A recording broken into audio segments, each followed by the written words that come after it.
ท่านผู้ชมที่เคารพจากการสังเกตติดตามของทีมข่าวโทรภาพแห่งชาติลาวเฮาเกี่ยวกับปัญหาขี้เหงื่อที่บ่มีเจ้าของหรือขี้เหงื่อที่ลักเอาไปทิ่มอยู่ตามเส้นทางตัดไม้ดงนาทองหนองพญา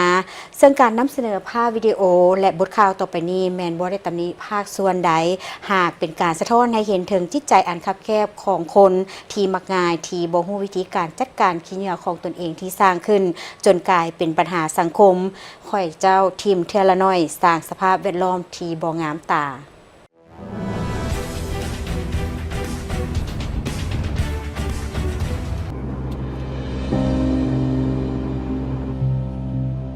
ปัญหาขี้เหงื่อที่บ่มีเจ้าของหรือขี้เหงื่อที่ลักเอาไปทิ่มของกลุ่มคนใจแคบ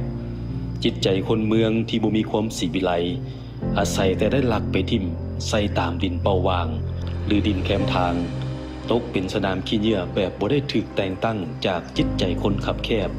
เห็นแก่ได้ของตนเองบ่อยากเข้าระเบียบหลักการบ้านเมือง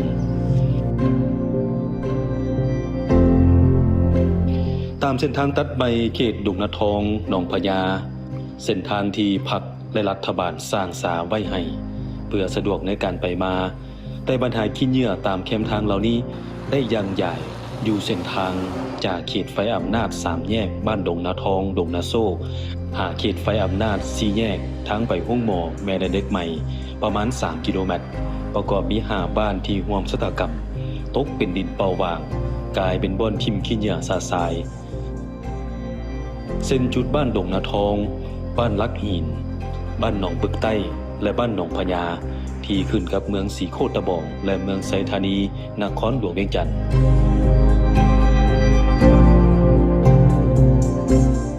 นี่บ่นิสัยของคนเมืองที่อาศัยอยู่เมืองใหญ่นี่บ่ที่ทุกคนอยากเห็นนครหลวงเป็นเมืองที่สะอาดงามตาถนนหนทางที่พรรคและรัฐบาลสร้างให้ประชาชนสมใส่แต่กลับมาเบิ่งสองฝากทางพัดมีขี้เหงื่อยังใหญ่เป็นแต่ละจุดตามภาพที่ท่านเห็น